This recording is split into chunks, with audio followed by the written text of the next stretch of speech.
আসসালামু আলাইকুম। আমার সামনে এখন আপনারা যে ফ্যানটি দেখতে পাচ্ছেন এটা হচ্ছে জিসু লাইফ F19। এটা হচ্ছে একটি ডেস্ক ফ্যান। এখন আমরা এটিকে আনবক্স করব আর দেখব যে এই বক্সের ভেতর কি কি আছে, ফ্যানটি অ্যাকচুয়ালি দেখতে কেমন। চলুন শুরুতে আমরা এটিকে আনবক্সিং করে ফেলি।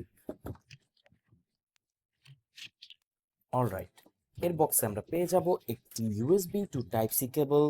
গুড টু সি, এটা টাইপ সি পোর্টে চার্জ হবে, সো এটা মোটামুটি ফাস্ট চার্জিং সাপোর্ট করবে।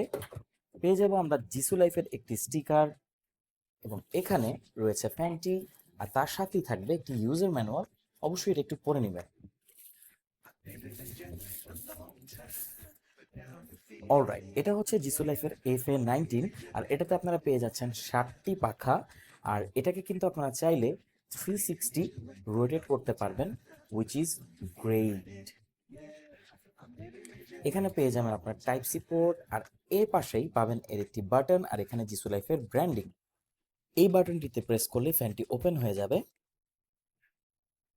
এখানে আমরা দেখতে পাচ্ছি LED indicator.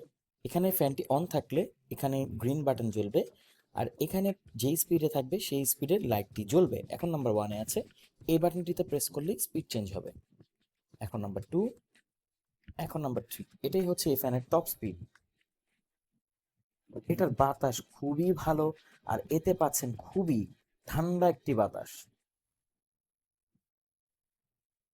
Jisu life claim করছে একে একবার ফুল চার্জ করে ফেললে আপনি এর থেকে পাবেন 15 ঘন্টা বাতাস, আর অবশ্যই সেটা এর স্লিপ মোডে। এতে পাচ্ছেন 4000 mAh এর ব্যাটারি। আর লাস্টে যে মোডটি আছে এটা হচ্ছে স্লিপ মোড। এটা হচ্ছে একটি অটোমেটেড সিস্টেম। এখানে বাতাস বাড়বে এবং বাতাস কমবে, যেটা প্রাকৃতিক বাতাস হয়ে থাকে। পেছনে পেয়ে যাবেন কিছু ইনফরমেশন, কত ভোল্টে এটাকে চার্জ দিতে হবে সেটা এখানে লেখা আছে।